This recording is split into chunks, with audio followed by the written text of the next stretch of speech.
7 beaches here in Busan have officially closed after a successful summer.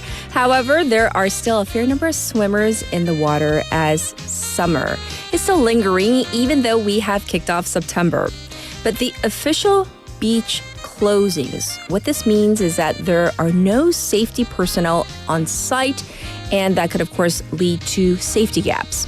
Summers are getting longer, hotter, and it may be time to reconsider the beach season. I'm Catherine. This is Morning Wave in Busan on Thursday, September 5th on BEFM 부산 영어 방송.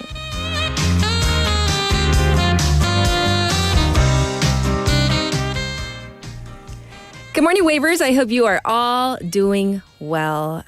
The air definitely seems a little cooler, at least like in the nighttime, the evenings, and in the mornings.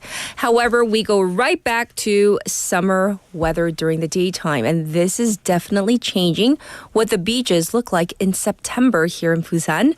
Although the official beach season ended as of August 31st, there are still many people who are lingering and enjoying themselves in the water. Business people in Haeundae report seeing hundreds of people in the water this past weekend. And although a heat wave alert has been lifted, the heat is still lingering. On top of this, the high number of foreign visitors are also contributing to this phenomenon. And due to cultural differences or lack of awareness, it's been common to see foreign visitors jump into the water even at nighttime, and safety personnel having to hold them back, assuming that there were any safety personnel there. In any case, make sure that you're aware that there are no lifeguards on duty, and safety comes first. We know takes absolute priority when it comes to things like the beach and, of course, the water. All right, now it is time to talk about this. So I am talking about our text topic. I hope you're ready. All right, so we're going to talk about your past or current experiences asking someone out or telling someone that you have feelings for them, or vice versa. Maybe somebody confessed their feelings to you. Oh, yes. 자, 여러분의 고백 스토리 받은 경험, 한 경험 알려주시고요. But 없으면 고백으로 이행시도 받겠습니다. 고백. All right? And this is unrelated to, this has nothing to do with marriage. We're just talking about, your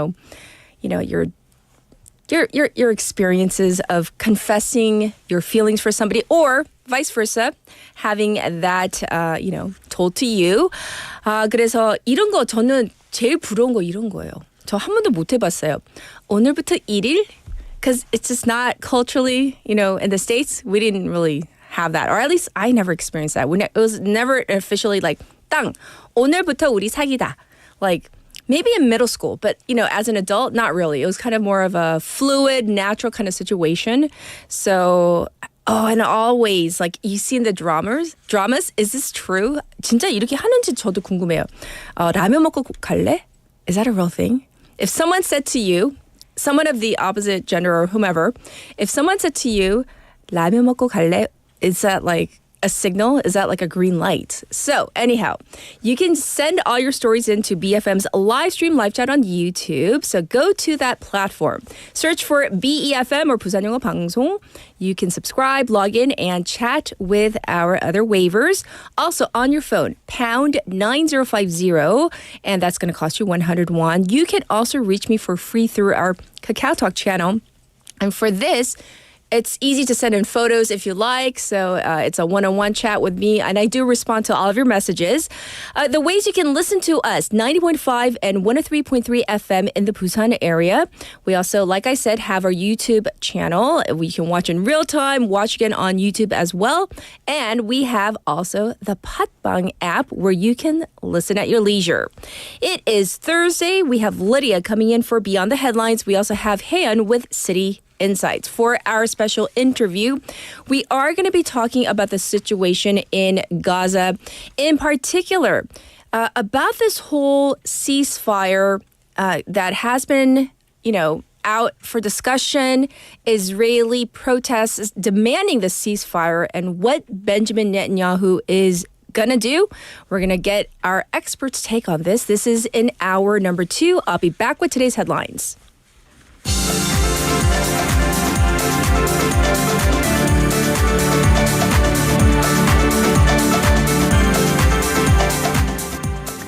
It is now 7:05, and this is today's headlines.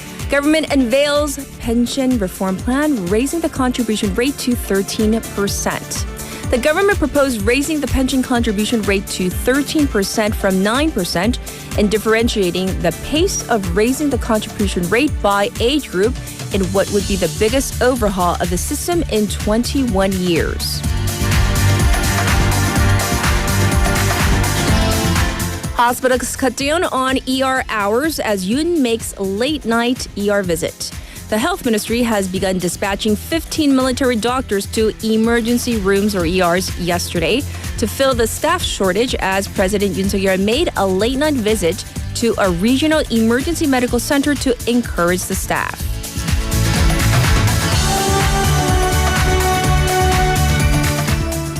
North Korea resumes sending trash balloons toward the south. The Joint Chiefs of Staff for JCS said an unspecified number of balloons could travel to northern Gyeonggi province and advised the public not to touch fallen balloons and report them to the military or police.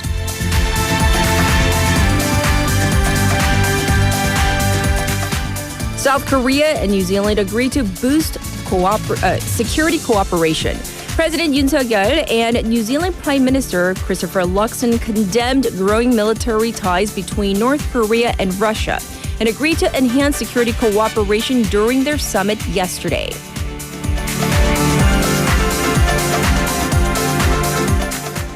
Four killed in mass shootings at Georgia High School in the U.S. 2 students and 2 teachers died in mass shooting in Appalachia High School in the U.S. state of Georgia.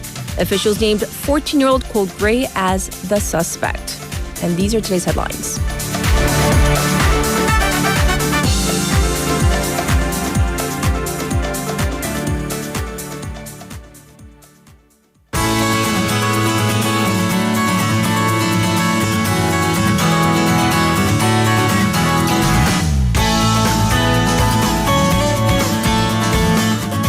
It's time for Busan Updates. We have Haley in the studio. Good morning. Good morning.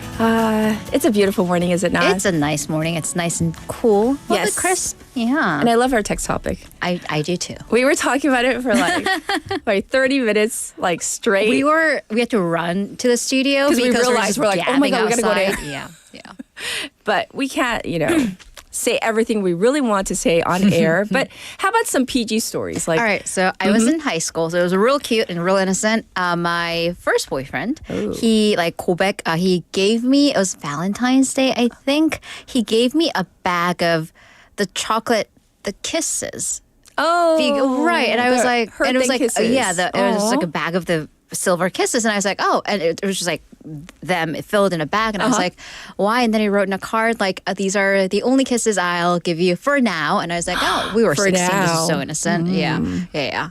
We're still good friends. And then I think I asked him, Did you hear her producer off here? She's like, friends? We dated in high school. It was super innocent. Right. And yeah, we're best friends. And then I think, because there's like Tolo, the dance, Lady Hawkins, Tolo, whatever you call it. There's a dance in the States where the girl asks a guy out. And I think I did it using a calculator program because huge nerd. Oh, The what? look.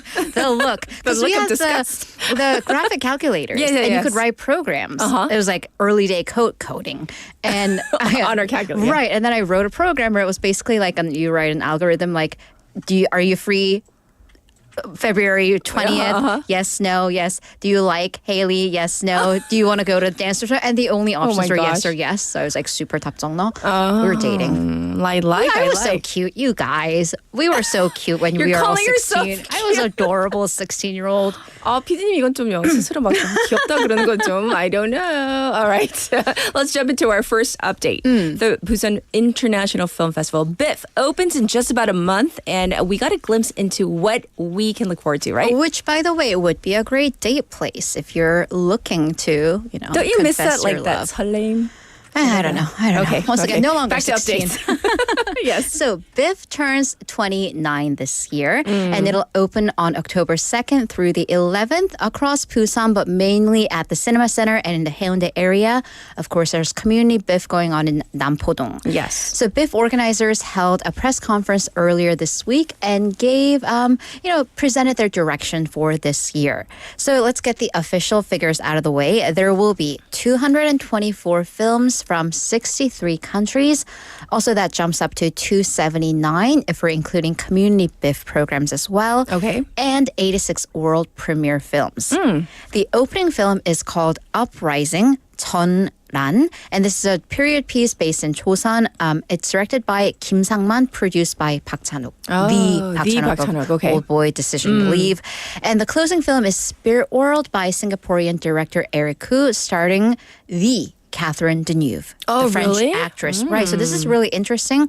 Directed by a Singaporean director, it's about a French woman who falls into this world in Japan. So it's very multi-country, multinational, very international film. And also what sets apart this year is that Biff is focusing on popular appeal. I'm really trying to expand their public reach. So let's see, A24, the U.S. filmmaker A24, their biggest hit, Civil War, will be coming to Busan. And also BTS RM's documentary, RM Right People, Wrong Place, has been invited for open cinema. So it'll air or it'll screen at the outdoor theater. Wow, such a wide variety. Absolutely. So for individuals who will be honored at the festival, we are looking at Japanese director Kiyoshi Kurosawa. He's been named the Asian Filmmaker of the Year. And he is really renowned for his genre films such as Cure, Pulse, and he is really celebrated for his distinctive voice. And also his two latest films, Serpent's Path and Cloud, will be showcased. Sure. And a bit of a sad note, the special program In Focus will honor the late actor Lee Sun-gyun of Parasite, screening 6 of his works, not only films, but also TV dramas in a tribute. Yes, yes. So we are so looking forward to that, of course, Biff. So while we're on the topic of movies, a traveling short film festival is taking place across Busan. Right, so if you can't make it out to Haeundae, this is a traveling moonlight theater that actually kicked off yesterday. Will go on throughout fall. The event is hosted by the Busan International Short Film Festival, BISFF, and sponsored by Busan City. Yes. And this is a free film screening in locations where residents don't really have easy access to multiplexes and movie theaters. And there are 21 screenings across 18 spots throughout all 16 districts and county in Busan. And the films will range from, they're all family friendly, but comedy and animation, to ones that highlight social issues. Yes. Best thing, you don't have to sign up and they're free. But you just have to go to www.bisff.org for a full schedule. Oh, sounds good. So we have BIF and then we have BISFF, the Short Film that's Festival. right. All right, next we're going to talk about a source of income for the subway. And apparently this is it, selling subway station names. Right. So if you go to some of the more crowded major subway stations, there is like this station, and then underneath you see in the little smaller letters like a business name or an institution's name. And you might be wondering, what does it take? Yes. Money. Apparently. You can buy, so it's basically like a public advertisement spot. And because every single subway system is under massive deficit, this Yes. is a source of very important revenue that in Busan, unfortunately, not being very well used. So there's actually a public bid process by the respective transportation authorities, and the contract goes for 3 years. The businesses or the institutions, schools, their names are marked on the sign of the platform, pole sign, subway map, and they're said out loud during the PA announcements for the subway stations. Sure. There's some criteria of like how far away from the subway station you have to be, or close to the subway station you have to be located, and etc. Yes. But in Seoul, there's been a new record set. So, of course, Gangnam Station, Gangnam역, that name sold for the underneath name sold for 1.1 billion won. Just for the for the name? Right, I know. Oh my gosh. I know. Okay. And at Seongsu Station, which is kind of the new hotspot, Yes. 1 billion won. So those two set the two records for the highest bids ever. Gangnam Station was sold to a dentist's office. Yeah. Oh. And Seongsu Station to a major drug and beauty store, the something Young. Yeah, yes. that place. So then you might be wondering, I mean, I have seen hospital names and school names, but never like, the major franchise. So I'm like, Right. why haven't I seen any of that in Busan? Busan, right. Because we definitely have a lot of those something Young stores across the city. That's true. Well, here's the thing. Demand is almost non-existent in Busan for these advertisers, potential advertisers, despite the high traffic volume. So for instance, let's look at Seomyeon Station, which has one of the highest user figures in the entire country. I believe it comes in at number 6 in terms of how many riders. But that name, the sub-name for advertisement, never been sold. That's Interesting, true. 'cause you For would think there are so many businesses in that area. Exactly. But for the 10 plus years that I've worked in Seomyeon, that's true. That sign has been clean. And there are only 21 stations across Busan's 109 stations that have these signs ever sold to advertisers.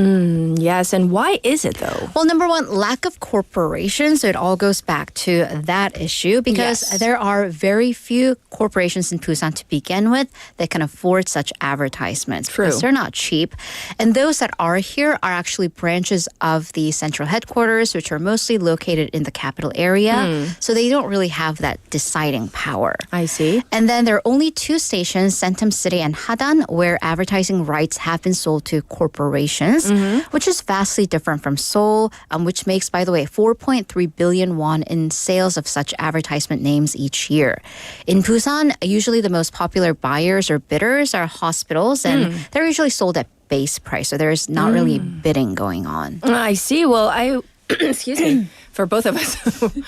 Dry throats, yes. Right. It's that time of year. But I would hope that this would kind of like kick off in Busan. Exactly. It would be great revenue. Because, I mean, we're always talking about, especially with the higher senior volume and the free rides, we can always take more money where we can get it. Of course, of course. All right, lastly, if you are considering giving Chuseok gifts, you might want to check out this event. Right, and that is today, Be Beauty Day. This is a special sales event for local cosmetics companies sold at a discounted price. So 21 local cosmetics companies will showcase their products at up to 70% off. Where, when? So this morning starts at 10:30 at City Hall. It's on the first floor lobby. It'll go on to 4:30 p.m. And there will be some raffle drawings throughout the day and makeup demonstrations. So yeah, check it out. Oh, I see the nice visual we have with Boogie. Our Boogie, we can say. Yes. Because he comes Friend out of on the BFM. So that's really, really cute. And yes, Umberto, we see you. We'll get some water. We'll be okay. Anyhow, thank you for the updates, Haley. And now back to you, the listeners. I'm a little disappointed in our waivers. I love the fact that you say hi to each other. 네, 출첵 끝났고요. I want to hear about your past or current experiences about asking somebody out on a date or telling somebody you have feelings for them.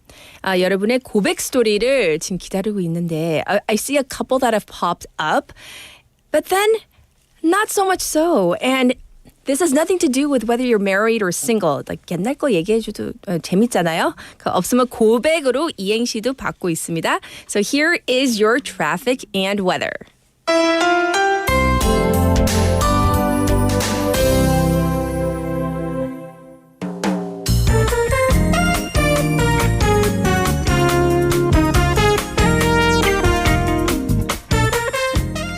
It is now 7:19. Here's your traffic report. It's looking slow on the Dongso overpass from Hwangyang ramp to the old Daegum toll gate. Also, backed up on Luno Samsung-daedo from Myeongji underpass to Shino Bridge. There's also congestion on Beonyeonglo from the old Banyo toll gate to the Wondong IC. Currently, it is 22 degrees Celsius under clear skies as the mornings are getting cooler. However, the daytime high will go up to 33 degrees Celsius. So it's going to be another hot one, but you can tell the 22, 33, just in that gap, there's a big temperature difference. Looking at the weather nationwide, rain is forecast across the country, traveling from the northern regions southward. This was your traffic and weather.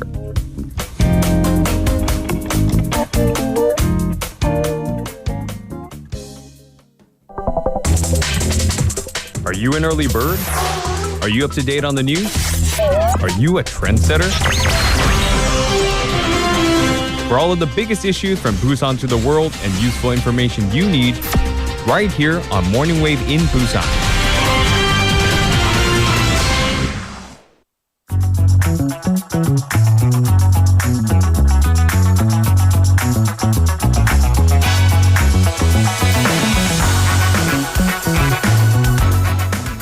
It is now time for News Digest. We're going to dive into our first story. This is about the state of emergency rooms, ERs in the country, as we hear about an increasing number of patients who have been having such a hard time finding an ER. Right. So 119, the emergency call line, has been getting more requests than ever, or has doubled in the period of the trainee doctor's walkout to find emergency or available emergency rooms. Yes. So according to the National Fire Agency data, the 119 line has received over 1,100 requests from patients to find a different ER or from the ambulances between February and August 25th of this year, and that's during the trainee doctor's walkout period. That is a 130% increase from the same time last year. Yes. By the way, ambulances used to have to directly dispatch hospitals to see if they can take the patient. But of course, because that's too much of a burden for the first responders as they're at times performing CPR or tending to the patient. So the National Fire Agency has created the Emergency Situation Management Center that acts like a liaison between the ambulances and the hospitals to find these available ERs. But of course, that's been difficult as ERs are under severe staff shortage. Yes. And there was a case recently that came to surface about a 28-month-old, so a 2-year-old girl who was refused from 11 emergency rooms, and she has been in a coma for over a month. Oh, goodness. So this does raise concerns about a medical crisis because the Chuseok holiday is coming up real soon. Right. So between 2020 and 2022, there was an average of 42,119 calls daily, and that's during the Chuseok period. So that's about 10,000 higher than the non-holiday period. So we can pretty much estimate that there will be a similar volume of calls, and about 38% of the calls was for 119 to give them information on emergency rooms and emergency procedures. Yes. And by the way, you can do that. You can call 119 to ask them where is the nearest emergency room that's available to take me. So definitely utilize those services.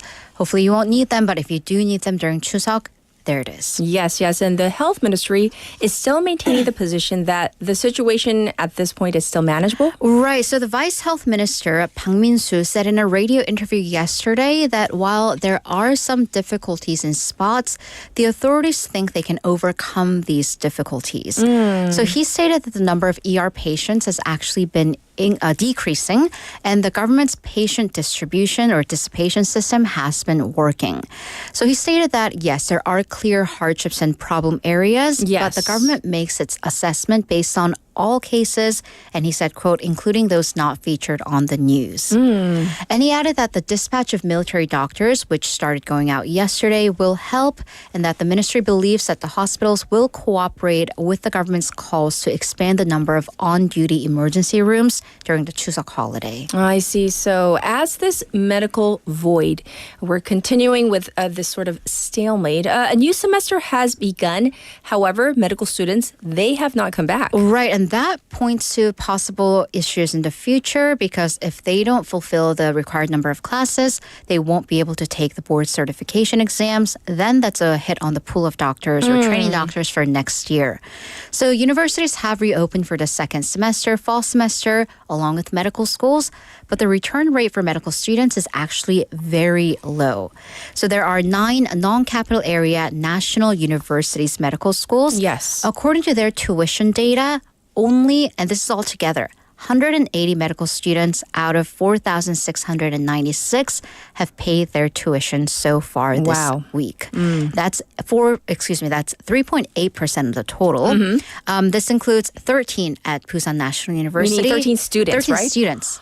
Okay. 0 at Jeju National University's medical school. The registration rate for just classes, 수강 신청 rate, is slightly higher at 5.9%, but that's still under 6% of the total. Yes, indeed. Right. So, and that non-registration rate is actually quite high amongst first-year medical students. So if they do not come back this year, but come back next year, then top that off with the expanded medical school quota for the following year, we're potentially looking at, 7,000 students in first-year classes next year. Yes.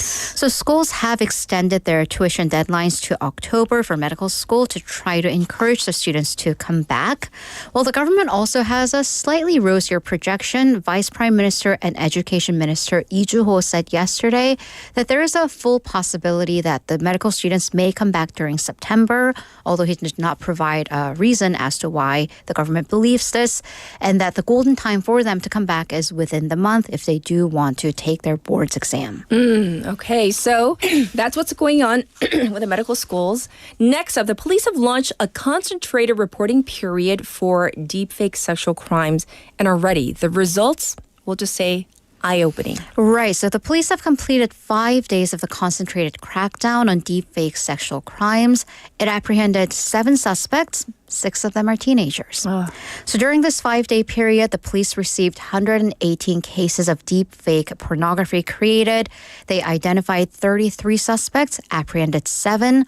All but 1 were in their teens. And this does go in line with the previous data with 178 deepfake pornography suspects, 131 of them were teenagers. Yes. And that also meant, of course, the victims whose faces were superimposed onto pornography. The victims are mostly teens as well, 62% of the total. And others, adults included mostly those who worked around teenagers, including teachers in high school, in middle and high schools, and academy teachers. Also, upperclassmen at schools or private academies. Yes. And excuse me. And in one case, a high school student in Incheon was booked for creating multiple deepfake pornography of his teachers, upperclassmen, and social media influencers. And this is actually after the school teachers, the victims themselves, they identified which student it was based on their own detective work, kind of at the angle which their photos of their faces were taken. They were able to pinpoint which desk in the classroom this came from, which is, it's incredible, but also sad that they're the ones that had to, which meant they had to go through the deepfake pornography of their own faces and figure out the angle, which... That's just too much, right? But despite this, there are reports that the suspects are not being separated from the victims, and I have a big issue with that. We absolutely do. So this is in spite of the Education Ministry earlier making promises to take stern action against perpetrators.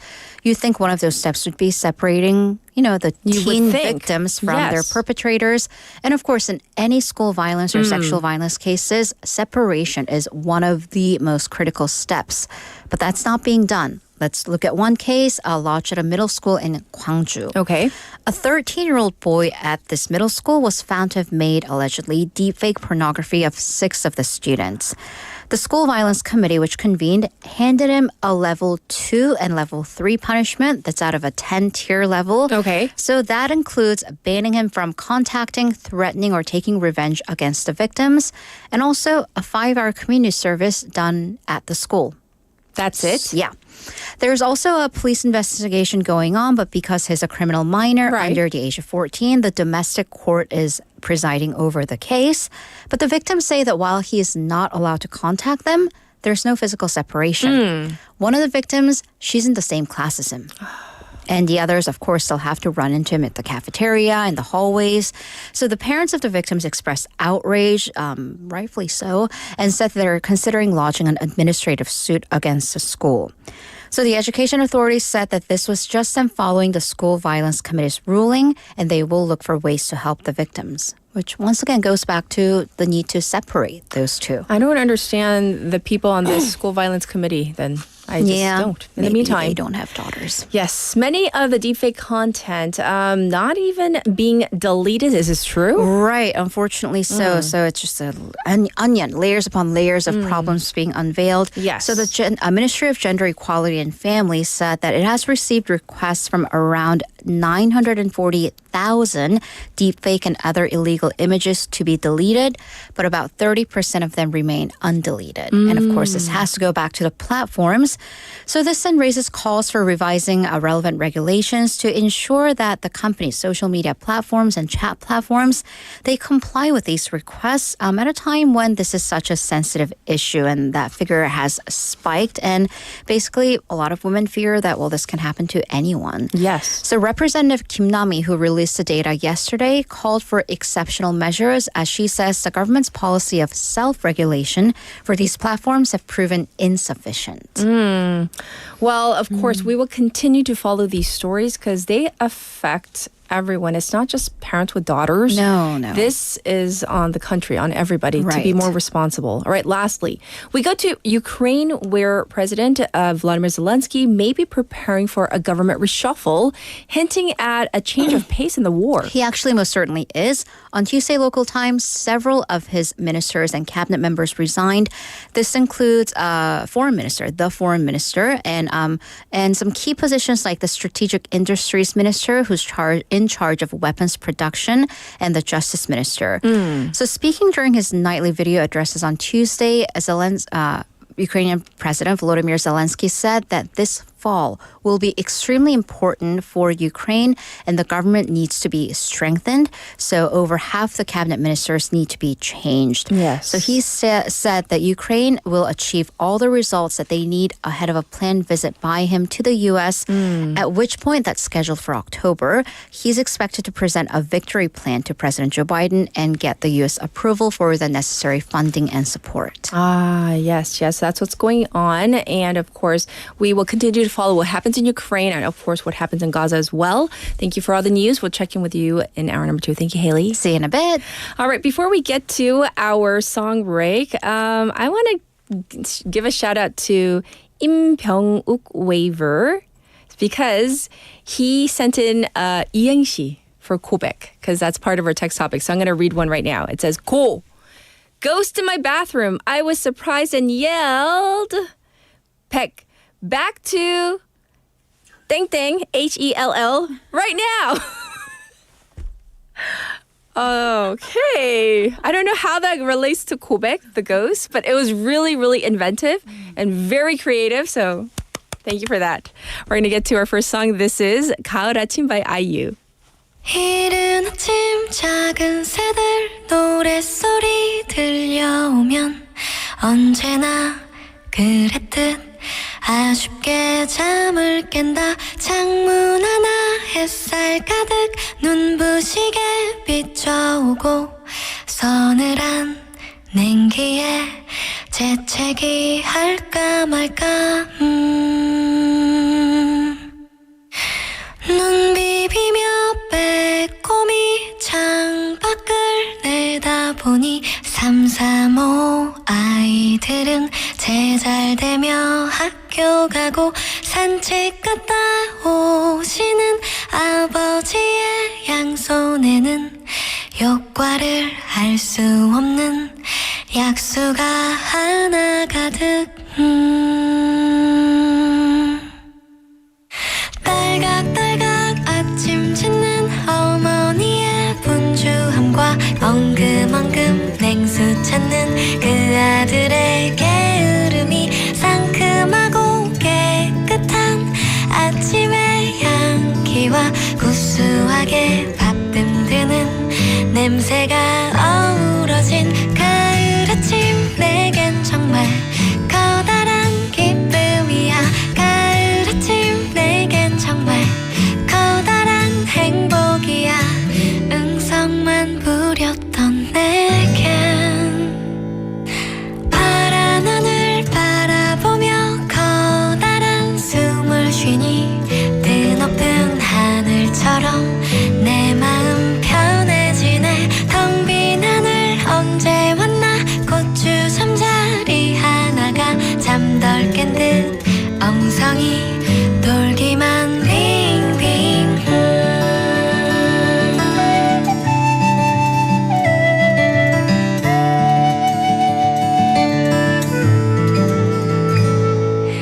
토닥토닥 빨래하는 어머니의 분주함과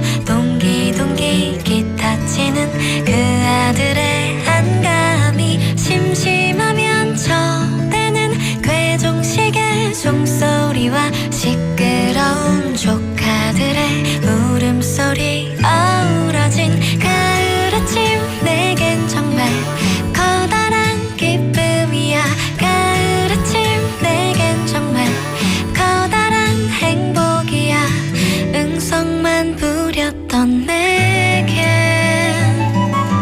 가을 아침 내겐 정말 커다란 기쁨이야 가을 아침 내겐 정말 커다란 행복이야 뜬구름 쫓았던 내겐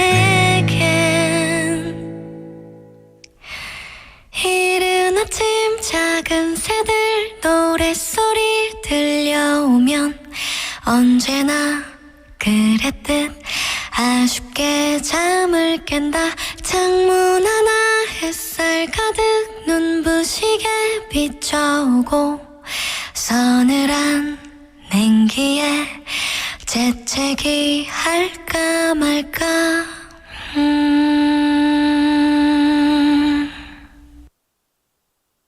Welcome back, everybody. What a great song for this kind of fallish end of summer morning, right?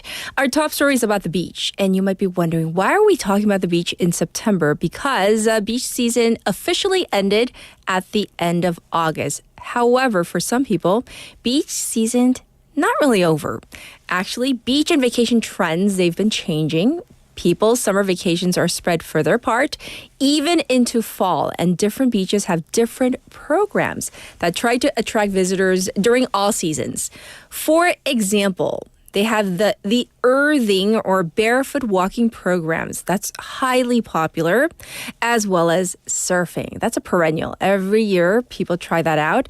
So this increases calls for Busan to actually make its beach season even longer, or maybe even operate on a more flexible basis. So far, only 2 beaches, Haeundae and Songjeong, open in June. The rest open in July. Other beaches, right? Incheon's Wangsan, Ulwangli, and Hanage beaches, they have extended their season. And the Han River swimming spots will also extend their run starting next year.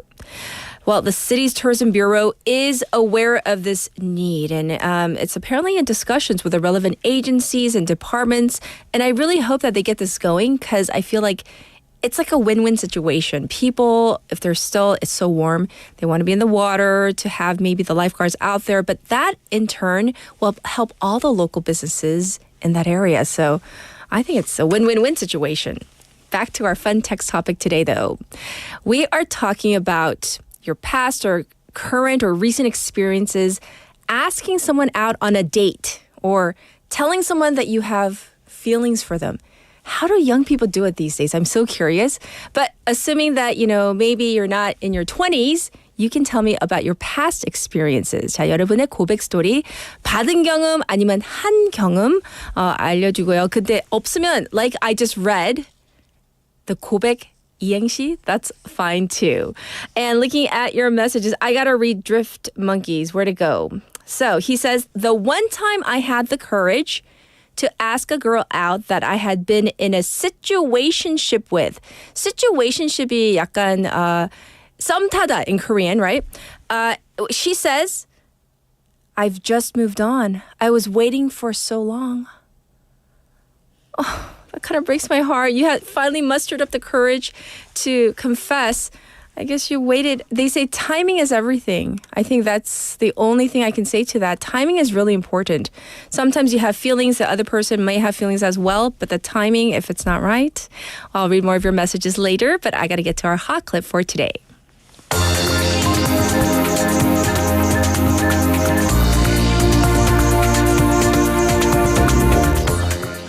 For today's hot clip, I want to cover something that has been a bit of a craze for the past maybe couple years. Skin care for tweens. Tween meaning like from 9, 10 up to the teenage years. The question is this, though. Are young girls starting with their skin care too early?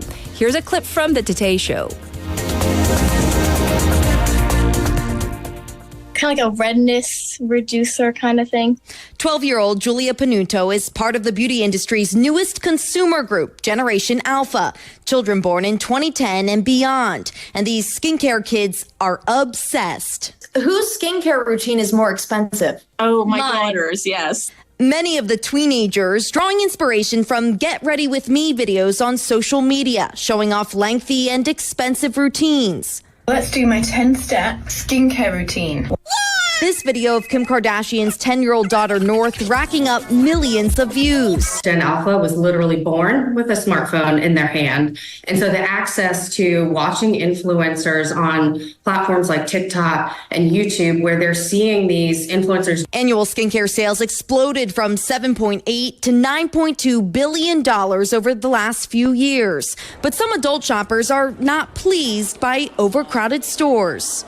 Why are we letting our kids walk around like they're 30 years old? And the employee's literally like, it's actually retinol. Like, you actually don't need that. Ulta Beauty telling NBC News in a statement, it does not proactively promote skincare to Gen Alpha, adding, as guests are shopping for younger skin types, education around ingredients and products focused on specific skincare needs is more important than ever. Many dermatologists applaud a good skincare routine at any age, but say young people should stick to the basics like cleansers and sunscreen to avoid irritating their skin. Some estimates suggest the global skincare market could reach $167 billion by 2030. What's happening is they're using products that break down the skin barrier and cause rashes, irritation, acne even, where they never had a problem, but really redness and infection and swelling. And it's really, having a negative impact not only on everyone's wallet, but on their psyche as a child. Yeah. Dr. Nespa, what do you allow in your house? So I have a couple rules. My little girl and her friends don't like me. I say keep it simple. Being in a skincare routine is great. It have good habits, but cleanser, oil-free moisturizer, lip balm, and SPF. That's all they need. Sunscreen. Sunscreen, That's exactly. So I'm curious as to you out there, if you're parents, if you have young tweens, I mean, are they doing this, the whole like 10-step routine or maybe even 5 steps? As they say, as you heard it in the clip, the doctors say this might be doing more harm to their young, really, really fragile skin than good. So this was your hot clip for today.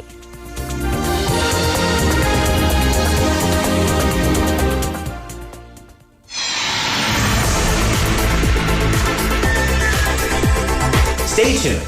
You're listening to Morning Wave in Busan.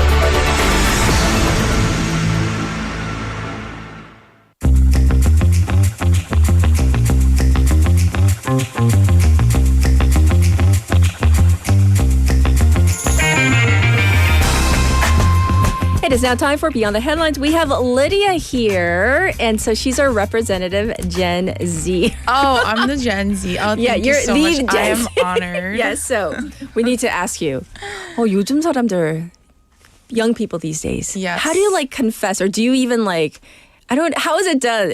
Apparently like, 라면 먹고 갈래? 그러면 what would happen? 똥 차이죠. 진짜요? 우리 PD님 자꾸 여기 적어놔요. 라면 먹고 갈래 해보라고. PD님. Yeah, no, that's like one way 뻥 to 찬다. get dumped. Oh, really? No, maybe okay. it's not that. Maybe that's too harsh. Okay, but I would say that's like too old. I don't even think the kids would even understand like why 라면 왜 먹어요? Really? Oh, or okay. even like Netflix and chill. That's like, old too. That's old school. So what 요즘? I would say yes. I am only guessing. Yes, you're only guessing. I'm guessing it would be done through a form of social media. Like you send each other a funny meme or like a clip, like reels or like a short form. And like that would be a way to like reach out to profess somebody. your love. I don't know. Oh, but you don't say it like straight up like, hey, I'm into you? I mean, they might. I don't know if like the traditional way of like giving flowers and things like that would be involved as well. But no flowers, no confession, I don't know. I feel no like 고백s? Communication, like maybe through ChatGPT. I don't know. You guys let me know. Waivers out there. 성공한 고백법. 좀 보내주세요. Yes, please. I know you have some in there in your arsenal somewhere. All right. Well, what are we talking about today? Well, today we're diving into a phenomenon that's gaining traction across the social media as well. Have you ever scrolled through your feed and noticed a growing number of women sharing posts about the joys of homemaking, traditional cooking, and raising a family with a certain old-fashioned flair? So you might also seen like women wearing beautiful vintage dresses and updo hair, perfectly set dinner tables. In general, just looking more like, I don't know, traditional. It's a trend that's sparking a lot of curiosity and controversy, especially in this age of, you know, empowerment and independence, like hashtag girl boss, hashtag self-made, hashtag bad. I'm not going to say the word. Bad A Ding Ding Girl. Bad Ding Ding Girl. Yeah.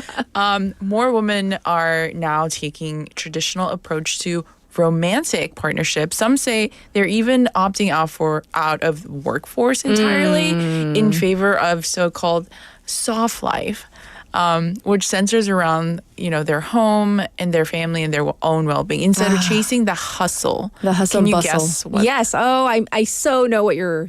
This one I know because I see it all over social media. Trad wife, right? And we got to spell it out. It's TRAD. That's short for traditional, right? And then wife. Yes. Trad wife. Yes. And, you know, if you're not familiar, a trad wife refers to a married woman who embraces, so like, sometimes people talk about stay-at-home girlfriends. That's like also a thing. But stay-at-home girlfriends aren't married, so they can't be trad wives. Yes. So they're usually married who embrace traditional gender roles, particularly focusing on homemaking and supporting her husband by raising the kids and cooking and keeping the house clean, while the husband is the primary breadwinner. Yes. The definition of trad wife isn't just about someone who stays home, but it's someone who romanticizes it in a retro, like nostalgic way. Yes. Where we're looking back, not only the way things were back in the day, but like how family values were. The reason why I'm so curious and I'm glad you're talking about this is like I started following one trad wife, and I don't know if that's who we're talking about. Who? Ballerina. Yes. Oh, is that who we're talking been about? Following her. Because I was so fascinated, it somehow popped into my algorithm. She's super pop. She has like 17 million followers. And then I was kind of like, who is this woman? Because I was fascinated by her ballet background. Yes. And then she's like a pageant, like, you know, queen, and then a trad wife, right? Yeah. So the person that's making this trad wife trend quite a controversial topic right now is Hannah Nealman, a woman behind this social media channel called Ballerina Farm. Yes. Because, like you said, she used to be a former ballerina who left this prestigious Juilliard training to embrace motherhood. I was so shocked when I saw this. Yes. Beautiful, right? She has millions of followers, and they love this portrayal of ideally traditional lifestyle on her Utah farm. Yes. She makes everything from scratch. Like everything. She makes like mozzarella cheese from scratch. Like everything. But like she also milks the cow. Like literally. So milks like the cows. literally, and then makes the cheese. From the milk that she got from her and fresh. And use the cheese to like make Right. lasagna or something like that. Yes. And she has 8 children, and she has a husband named Daniel. From outside looking in, based on her contents on her social media, she seems to embody this quintessential image of the trad wife. So yes, she is kind of like the representative trad wife out there, and she's making social media content though, right? Yes. So that's the thing about this trend is these trad wife figures that are online, they're not making money. They are working at home, like doing all these things, but they're also they're like content creators. And the Times did an interview with her recently, which ignited a controversy, sort of like revealing this perfect life that she had wasn't maybe. It's like more complex and troubling, which some are accusing control by her husband. Really? So during the interview, she talked about how much she loves her life and her farm life. And as the conversation went on, some of the unsettling details emerged. Like critiques are like quickly noticed that her husband seemed to dominate the conversation, like cutting her off and answering for her, correcting her responses. And the most alarming part of the story that came out of it was she was participating in this beauty pageant just 12 days after giving birth, and apparently it wasn't entirely up to her, and she didn't like have any pain relief while she was giving birth, which raised serious concerns about her health and her well-being. But I do have questions though, because like I don't know her personally, but then I do question, like, is it, I mean, her choice? It could be her personal choice, or it could be maybe, maybe not so much of a, like, we think it's a personal choice, but it's not. Right. But we don't know exactly. Right. And like, that's why the internet was like kind of buzzing about this, right? Yes. And to let you know, she has Mormon like background, her and her family. So, but people are still wondering, like, does she, like, she makes everything from scratch, and does she really want to do that? Like at this point, and she does have like 8 young children, right back to back to back to back, and that's her choice also, right? But I'm sure it's not easy. And people are also wondering, like, who is her husband? Oh, at this point, yeah, right? Daniel, right? Yeah, her name is his name is Daniel. Yes, he's actually the son of the very, very famous airline CEO of the airline. That I didn't know. Yeah, because he looks like such a laid back, like, I mean, not that there's like a particular image, but I had no idea he's the son of the CEO of JetThing. JetThing. Yes, and apparently his father's net worth is about $400 million, and people are like, oh, no wonder why they can enjoy this soft, calm farm life. Yes, because they don't have to worry about money. Essentially. True. And social media obviously erupted in debate. Some viewers expressed, sort of like sympathy for her. I don't know. Seeing that, what is she like suffocating?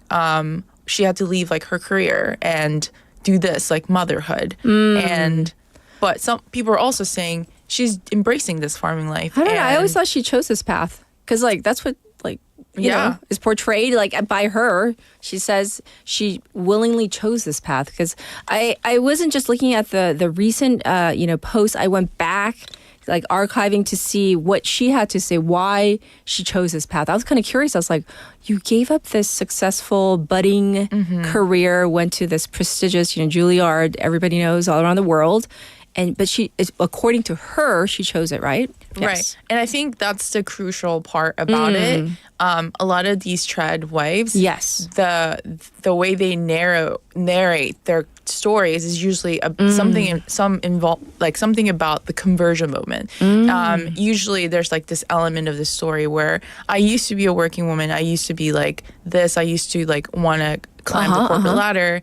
But now I give up that life and I realized that life was never going to bring me happiness, and being a traditional wife is my dream job. And I think that part is extremely important for the trad wife trend or the narrative. Yes. Because it really shows how today being a trad wife is a choice. And that's a photo of it's an option. There she is. Yeah. With all her 8 children and Daniel. And Leslie, one of our listeners, says, she isn't a trad wife because she's making money from her content, not depending on a man for all of her money. The business, ballerina thing that, I mean, it's a huge business. It's not just some like little, okay, we'll send you one item here. I mean, it's a big business. She also, I think, sells like cheese and dairy products, she sells all her products. All of it, right? All the flour, the sourdough flour, the kids, the aprons, everything that you see is basically hers. She's she's marketing it. Yeah, I mean, but like, aren't you curious like why trad wife trend is a popular thing? And like, especially on social media where a lot of young people are using. It's not like the people in their 80s, right? And 70s it's not. It's young people. It's like the young girls that are so drawn to it. Yes. And a lot of people are saying like it's becoming really hard to be successful in like your career, especially as a woman. There's like this pay gap, and some people are even saying like when you die on your tombstone, is it going to be rest in peace CFO. No, it's going to be the loving mother, the daughter, or the wife. Interesting. So food for thought, though. Yeah. Right. Like you want to work for 10 men or just like one man? Like that's the argument. Okay, or just how about for yourself? Right. All right, we're going to call it a wrap though. What an interesting discussion on trad wife. So we'll check in with you next week. Thank you. See you next week. This was Lydia, everybody. This is 장가 갈 수 있을까? This is by 커피 소년. Enjoy. I'll be back at 8. 올해도 가는데 갈 수 있을까? 누굴 만난다는 건 어려운 일이야. 너들처럼 그렇게 장가갈 수 있을까? 내 친구들 하나둘씩 떠나가고 설마 했던 내 친구마저 떠난다. 운명적인 사랑도 잘 모르겠고 여자 맘은 진짜 모르겠다. 장가갈 수 있을까? 장가갈 수 있을까? 동전 잔고 없는데 장가갈 수 있을까? 누굴 만난다는 건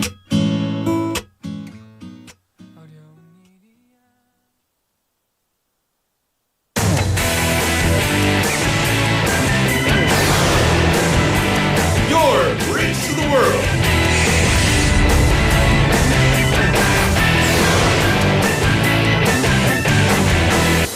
BEFM.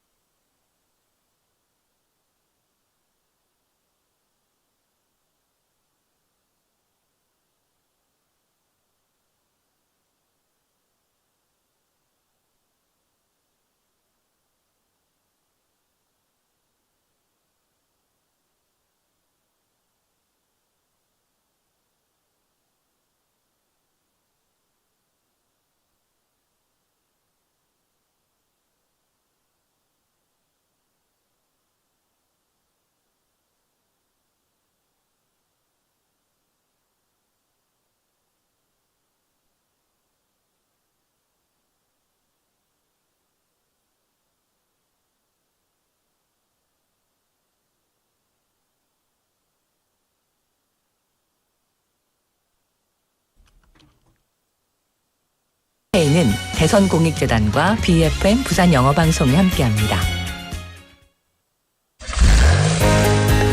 혹시 지금 운전 중이신가요? 어린이 교통사고 피해자 수는 지난 3년 평균 약 9만 명. 특히 어린이 보호구역 안전기준이 강화된 이후에도 어린이 보호구역 내 사고는 지속적으로 발생하고 있습니다. 스쿨존에서는 반드시 시속 30km 이하 서행, 스쿨존 내 불법 주정차 금지, 차량 출발 전 앞뒤 좌우 살피는 습관으로 어린이가 안전한 도시를 만듭니다. 참, 운전 중 휴대전화 사용은 모두에게 위험합니다. 우리 모두를 위한 교통안전, 나부터 실천하면 모두가 안전해집니다. 어린이가 안전하게 뛰어놀 수 있는 부산. 아이 키우기 좋은 도시는 우리 모두의 미래이자 희망입니다. 이 캠페인은 어린이가 안전한 부산을 만드는 은행, BNK 부산은행과 함께합니다.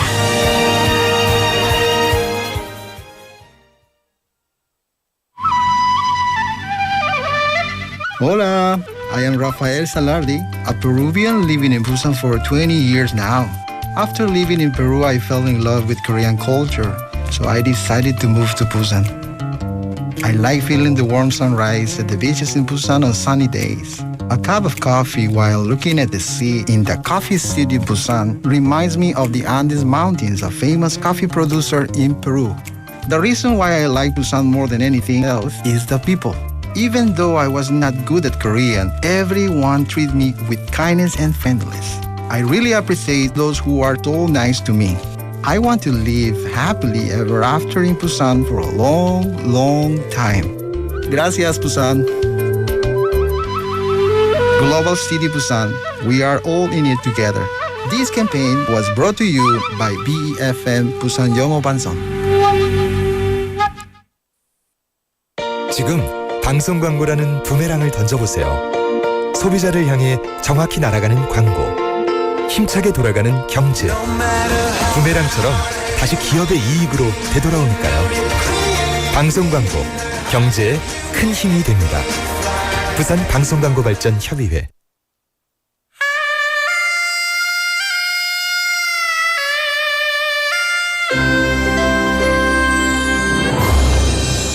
The time is now 8 o'clock.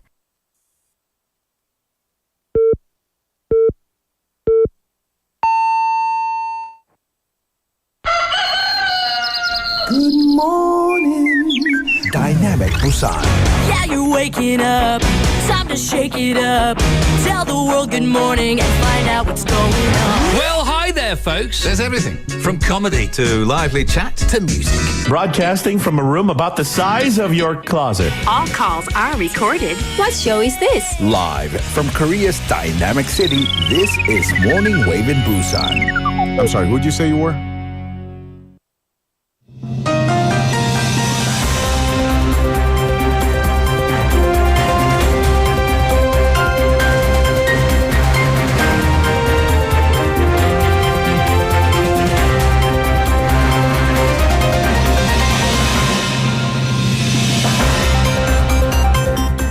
It is now 8 o'clock and this is news highlights.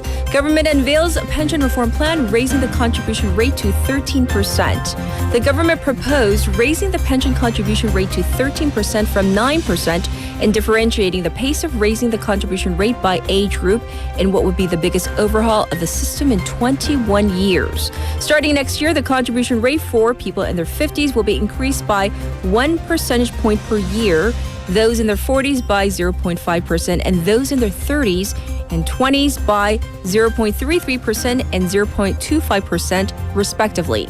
The measures are subject to approval by the National Assembly, where the main opposition party holds a majority.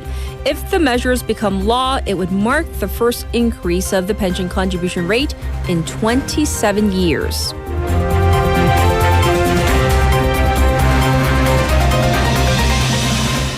Hospitals cut down on ER hours as Yoon makes a late-night ER visit. At least 5 hospitals have or plan on partially suspending their emergency room operations, and 25 major hospitals' ERs have just 1 doctor on duty. The health ministry has begun dispatching 15 military doctors to ERs yesterday based on the assessment that these staff shortages are weighing down the emergency medical system. As this happened, President Yoon Suk-yeol made a late-night visit to a regional emergency medical center in Gyeonggi province last night to encourage medical staff and said that the healthcare system has failed to properly compensate ER medical staff, pledging to drastically increase governmental support.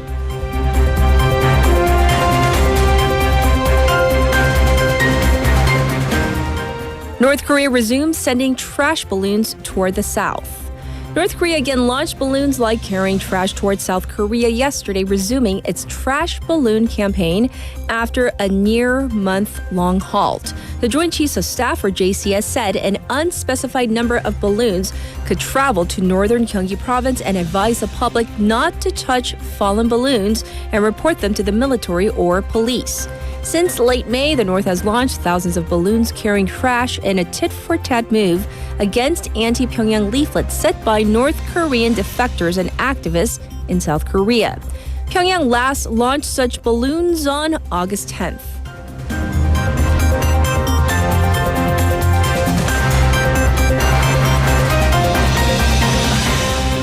South Korea and New Zealand agreed to boost security cooperation. President Yoon Suk-yeol and New Zealand Prime Minister Christopher Luxon condemned growing military ties between North Korea and Russia and agreed to enhance security cooperation during their summit yesterday, said the presidential office. Yoon and Luxon discussed ways to expand relations in areas across trade, investment, security, and technology, and pledged to work together on regional and international issues to upgrade bilateral relations to a comprehensive strategic partnership. Luxon was on an official 2-day state visit to South Korea, the first since he took office in November 2023.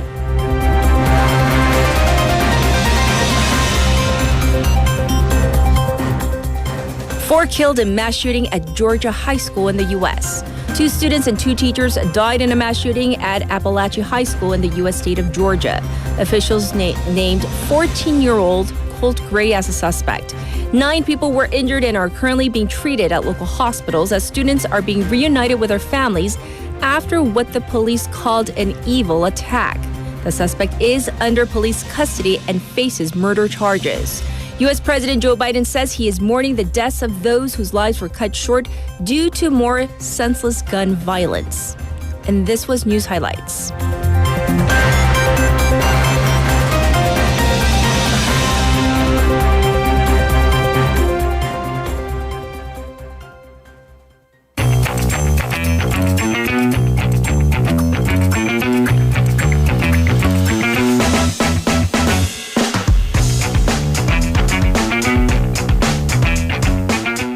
It is time for Waggle Waggle. It is. So waggly this morning. Absolutely. Yes, yes. Well, we're going to dive into our first issue regarding the Filipino domestic helpers who began their work this week. But despite the competitive registration, the actual number of reservations, they were actually low? They were lower than the registration rate. So the 100 Filipino domestic workers, they came into the country last month. They completed their training and began their job this Tuesday. So initially, the sign-up was extremely high at 731 households signing up for these 100 helpers. Well, Seoul City went through a selection process, picked some 150, but about 10%, so 15, changed their minds. Yes. So 142 households were matched to these workers. About 80% were dual income households where both mom and dad worked. 8.5% had expectant mothers and a handful of single parents in the mix as well. Okay. So with the registration rate fairly at least lower than expected, Seoul City is now taking open reservations. So if you want to, and if you live in Seoul, of course, and have children who are 12 years or younger, you can still sign up for these services. Okay. So Seoul explained that childcare, unlike elder care or care for those who are ill, these services are higher in demand for kind of irregular services like emergency care if a mom or dad has to be called in for like a last minute appointment or a shift. That could be the reason as well. Right, right. And we talked about this before, slightly, about the concerns about what these workers would be allowed to do and not allowed to do. Right. So the initial guidelines had been fairly vague and there was some criticism about that. So Seoul City created additional, more detailed guidelines. So essentially, most childcare related work is included in what the domestic workers can be asked to do, but they cannot take care of other members of the household exclusively, including the elderly and if they have any pets, animals. Yes. And if the domestic workers cook, it should be for the child plus the rest of the family, meaning they cannot be asked to make exclusively meals for the adults. Okay. And not be asked to mop the floor by hand. So very detailed guidelines.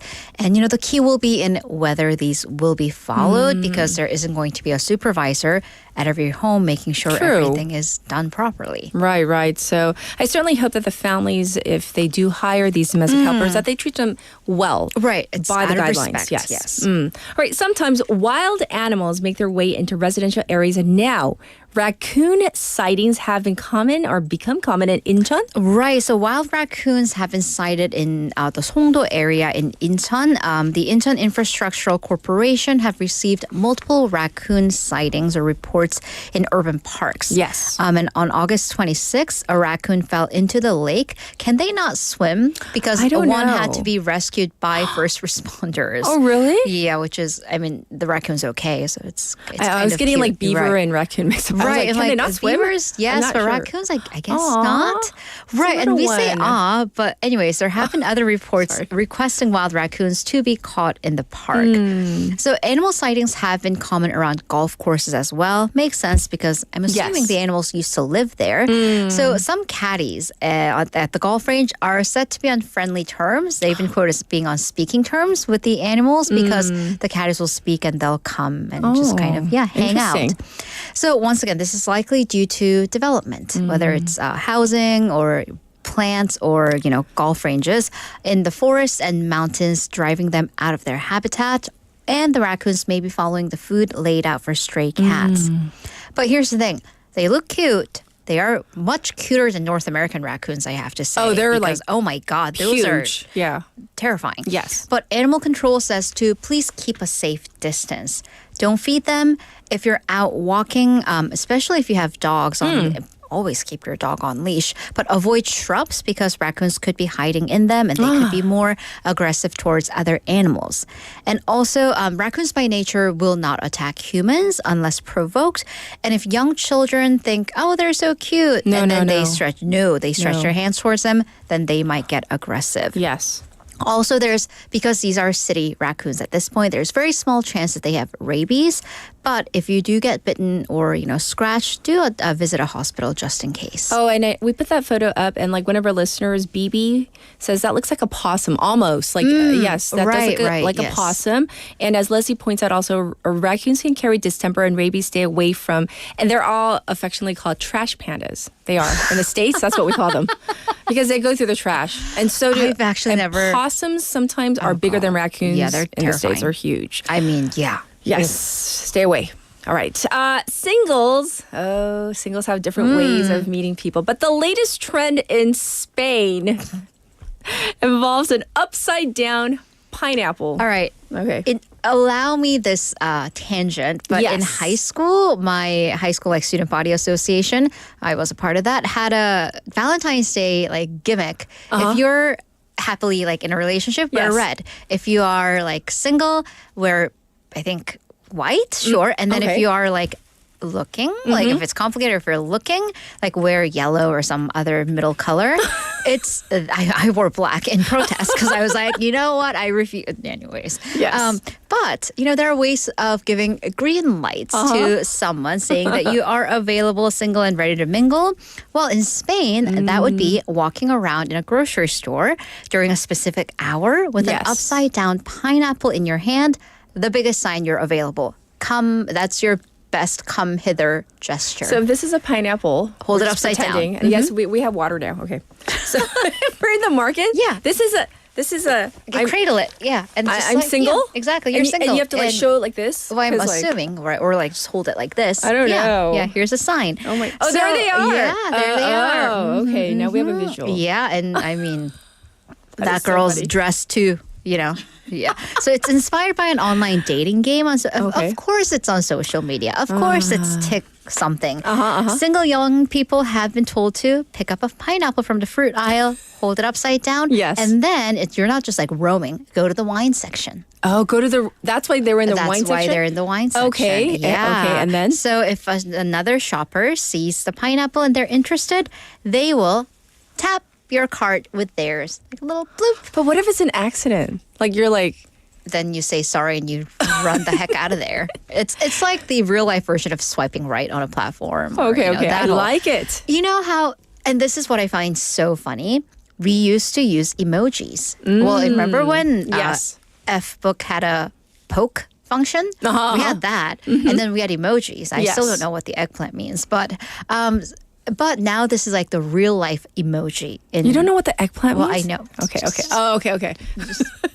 Just, PG show. Yeah. Okay, sorry. We're a family show. So sweets and chocolates also supposedly signal an openness to a short-term liaison. Take that however you will. Short-term, okay. Vegetables indicate a more serious, longer-term relationship. Okay. And what else? Which is definitely not what I was led to believe. Yes. So it began with an influencer, TV personality on the social media app saying that, this is what I saw on a game, and then that was fueled by a reality show.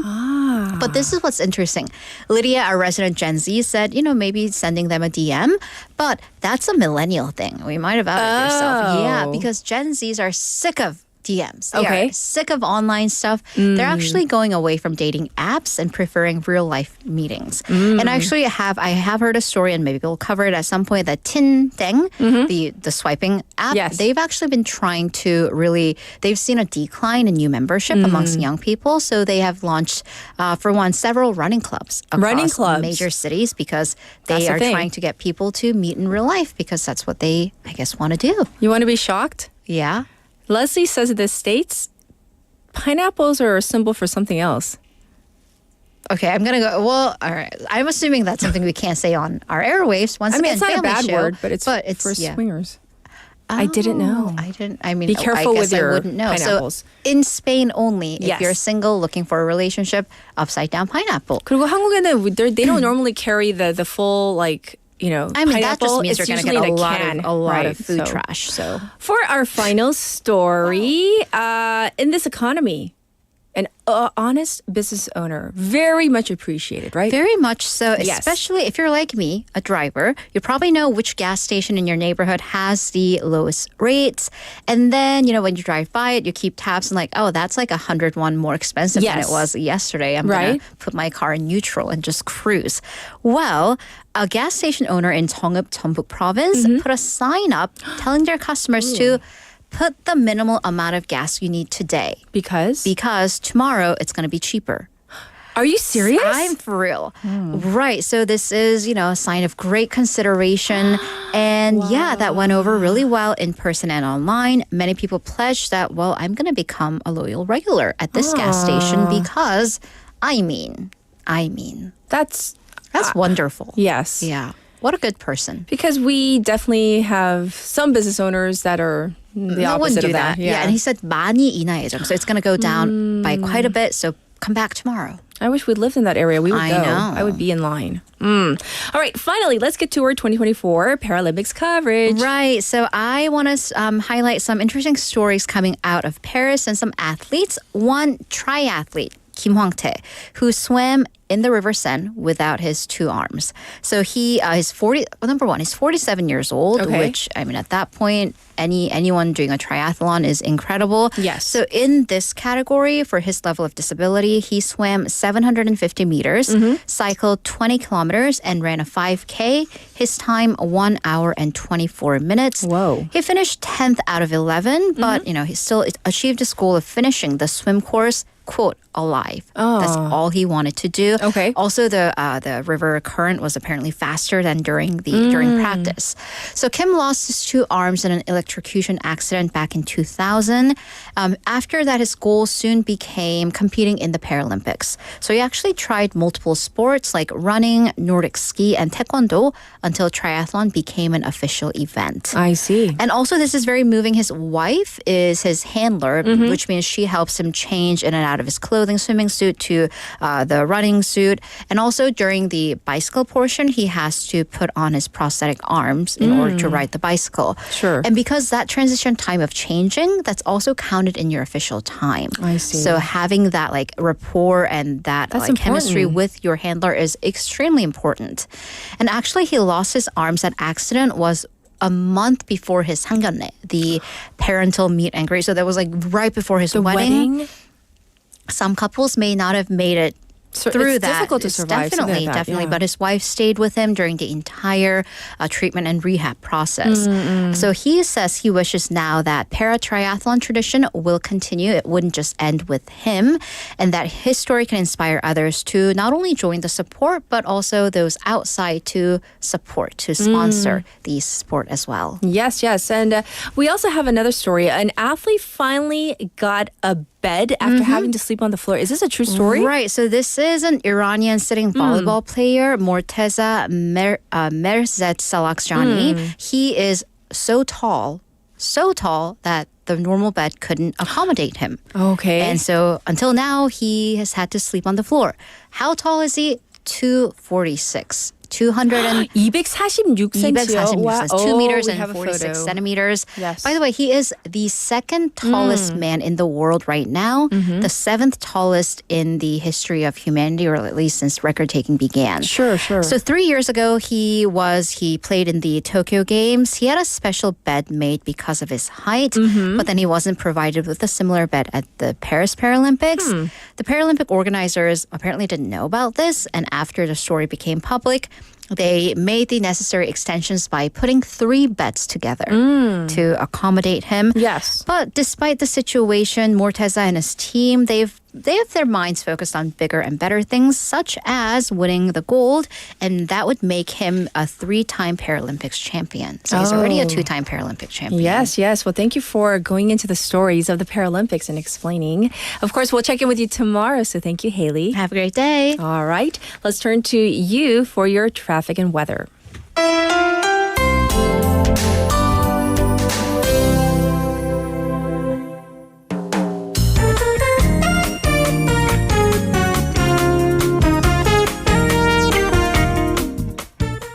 It is now 8:19. Here's your traffic update. It is slow on 중앙대로 from City Hall to Songgong three-way intersection.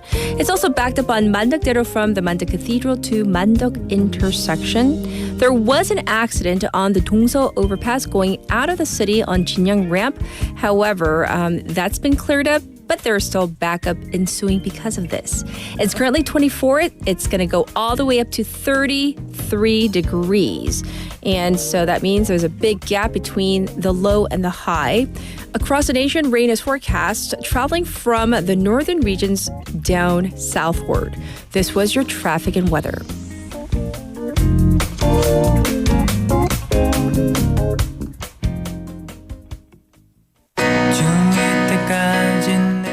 And here is 고백. This is by Deli Spice. 겨우 160이 됐을 무렵 쓸만한 녀석들은 모두 다 이미 첫사랑 진행 중 정말 듣고 싶었던 말이야 물론 2년 전 일이지만 기뻐야 하는 게 당연한데 내 기분은 그게 아냐 하지만 미안해 이 넓은 가슴에 묻혀 다른 누구를 생각했었어 미안해 너의 손을 잡고 걸을 때에도 떠올렸었어 그 사람을 넌 좋아하면 좋아할수록 상처 입을 날들이 더 많아 모두가 즐거운 한때에도 나는 늘 그곳에 없어 정말 미안한 일을 한 걸까 나쁘진 않았었지만 친구인 채였다면 오히려 즐거웠을 것만 같아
Welcome back. So we were talking about confessing your feelings to someone else or vice versa, where someone says, hey, I have feelings for you.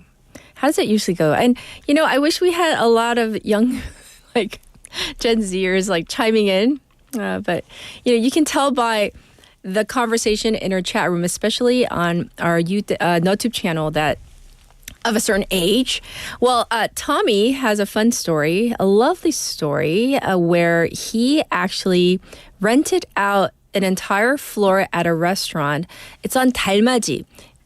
They shut down a while ago. So he rented out that entire floor, and that's where he actually proposed. And how sweet is that? Rented out the whole floor. I knew he was a romantic, even though he pretends he's not, right? And he's definitely a sweetheart. He loves his wife. He rented the floor, which was in the movie 엽기적인 그녀. And it was a very popular restaurant on 달맞이 Hill. No longer there, but yes. So also we have another message from, I believe it was Kosu. He was kind of bragging about the time that where he was kind of in the sports industry, and he, I guess, was on the second floor of the building, and on the first floor, 1층에, I think there was a 어린이집 there, so I'm assuming like an 어린이집 teacher kind of asked for his number. Ooh. So I wonder what happened. Is it okay to ask you? 그래서 어떻게 됐어요? Is my next question for you. So yes, in terms of other confessions, yes, Leslie says that she actually lived with her. She was cohabitating, living with her boyfriend at the time, and then it wasn't like a real oh, will you marry me, getting down on one knee kind of thing, but definitely it was kind of like, you want to get married, let's get married kind of deal. So she says, I didn't have a romantic proposal, it was a let's get married. Perfectly wonderful. And so I really enjoyed hearing about many of your proposal and kind of, confession stories, 고백. Well, we're going to get to our special interviews, so I'll be back in a moment.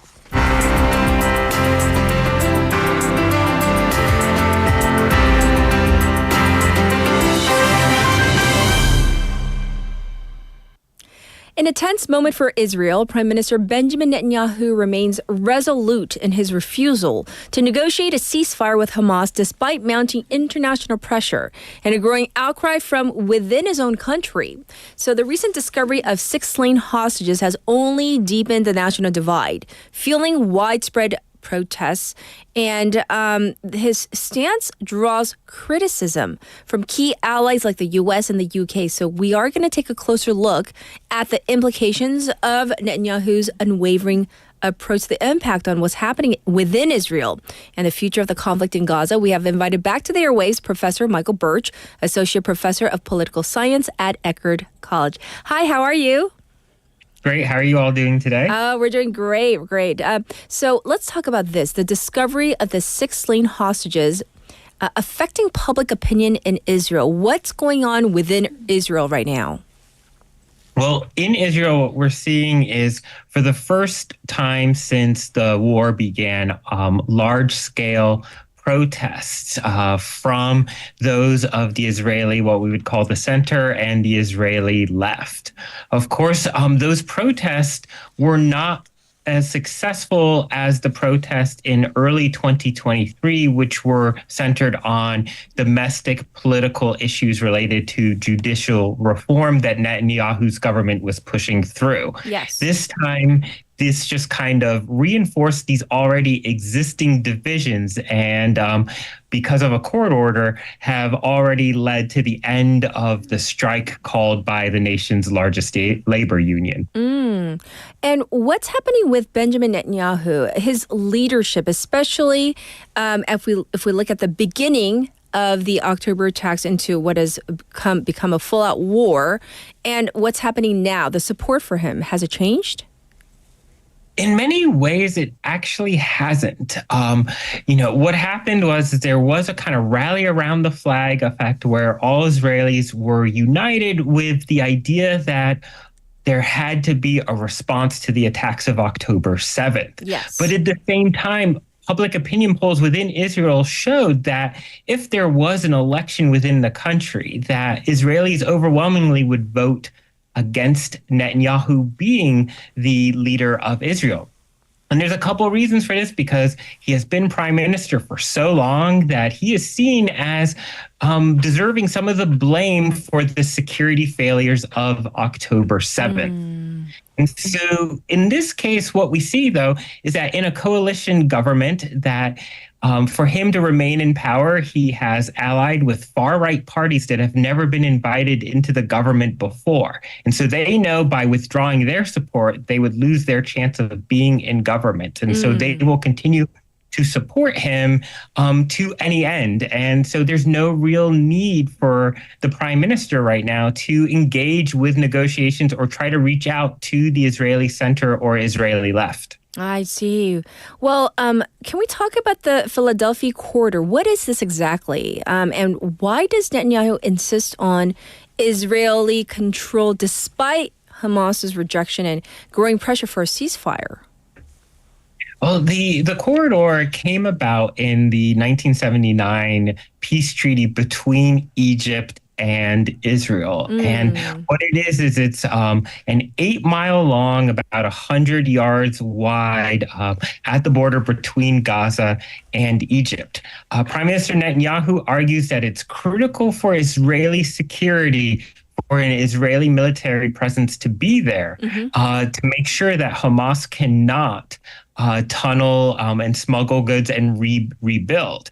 Now, some have questioned that, some within Israel, including the opposition, because they point that it took 8 months before Israel decided to occupy the corridor in the first place, and argue that it's more of just kind of a metaphorical sticking point.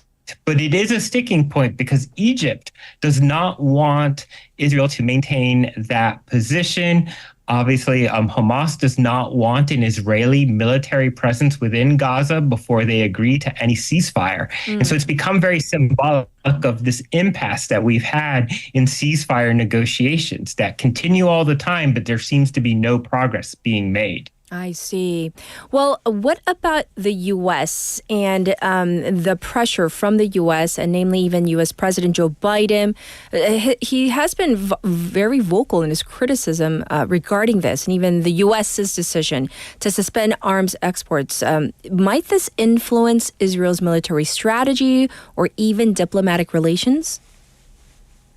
I think what we can kind of see is that over the past decade, under Prime Minister Netanyahu, Israel has moved from a policy of bipartisan support to becoming more closely aligned with the Republican Party within the United States. Yes. And it seems that at this juncture, one hope that the Prime Minister has, along with his cabinet, would be that former President Trump wins the election in November. Yes. If former President Trump were to win, then Israel would not face much pressure to negotiate. What this means in the immediate term is that Prime Minister Netanyahu can actually appeal to his right-wing supporters by showing that he can stand up to President Biden with the hope that former President Trump wins re-election. If Vice President Harris, if she ends up winning and becoming president, the prime minister will be in a much more difficult position, knowing that he has 4 years before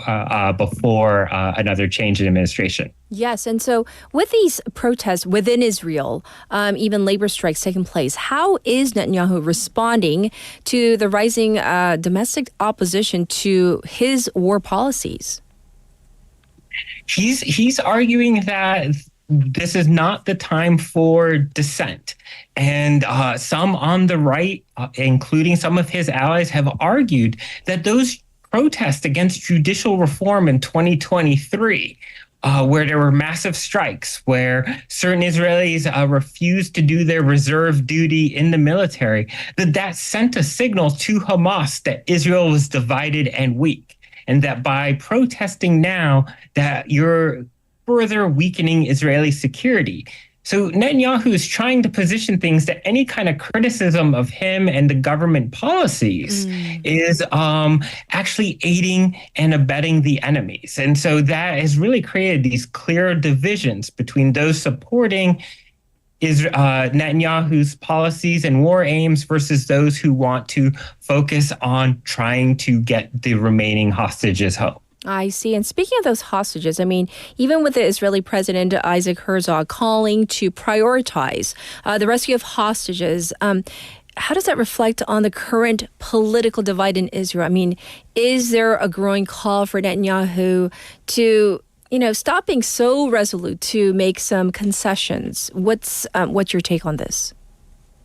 Yeah, so with the Israeli presidency, the presidency is more of a ceremonial position. Mm-hmm. And so with that, right, it becomes, making these proclamations. And President Herzog did emphasize, prioritize the hostages, but that the conflict would continue, right? So he did not make that full step of directly criticizing the Netanyahu government for not engaging in a ceasefire, but instead this emphasis on prioritizing the hostages.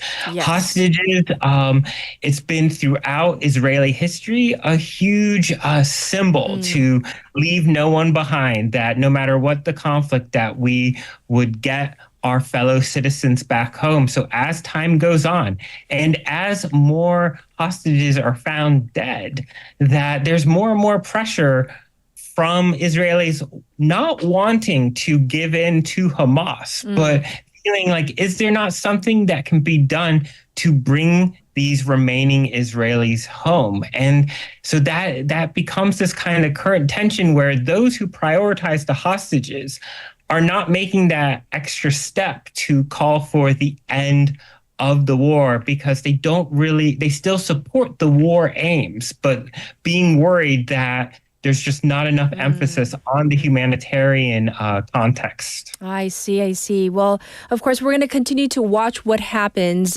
in this area. But thank you so much for coming in and on air with us to explain the latest in Israel and what's happening with the Netanyahu government. Thank you for joining us today, Professor. Thank you. Pleasure as always, anytime. This was Professor Michael Birch. This was our special interview. So it does seem for now that Netanyahu is kind of, digging in his heels. As for what's happening across Israel, though, those protests, it does not seem like it's going to stop anytime soon. So we will, of course, continue to cover what happens in Gaza. We're going to get to our next song. Here it is. This is Love Yourself by Justin Bieber. For all the times that you rain on my parade, and all the clubs you get in using my name. You think you broke my heart, oh girl, for goodness sake. You think I'm crying on my own, well I ain't. And I didn't want to write a song, cause I didn't want anyone thinking I still care or don't. But you still hit my phone up, and baby, I'll be moving on. And I think it should be something I don't wanna hold back. Maybe you should know that my mama don't like you, and she likes everyone. And I never like to admit that I was wrong. And I've been so caught up in my job, didn't see what's going on. But now I know I'm better sleeping on my own. Cause if you like the way you look that much, oh baby, you should go and love yourself. And if you think that I'm still holding on to something, you should go and love yourself. When you told me that you hated my friends, the only problem was with you and not them. And every time you told me my opinion was wrong, and tried to make me forget where I came from. And I didn't want to write a song, cause I didn't want anyone thinking I still care or don't. But you still hit my phone up, and baby, I'll be moving on. And I think it should be something I don't wanna hold back. Maybe you should know that my mama don't like you, and she likes everyone. And I never liked to admit that I was wrong. And I've been so caught up in my job, didn't see what's going on, but now I know I'm better sleeping on my own. Cause if you like the way you look that much, oh baby, you should go and love yourself. And if you think that I'm still holding on to something, you should go and love yourself.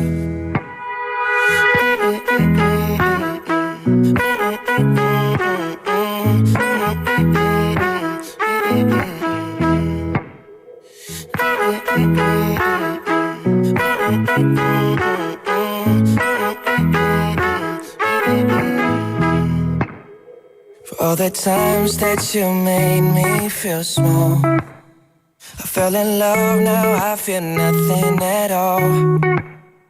I never felt so low when I was vulnerable.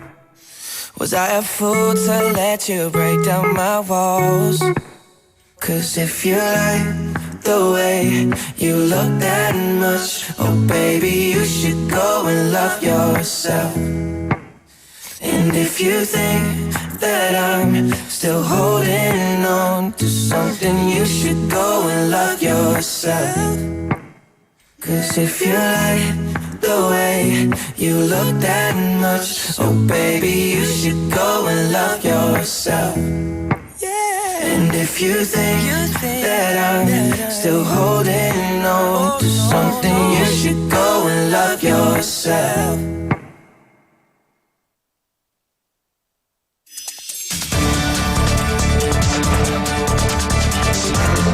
Get your local up-to-date news from Korea and abroad right here on Morning Wave in Busan with Catherine. Stay tuned.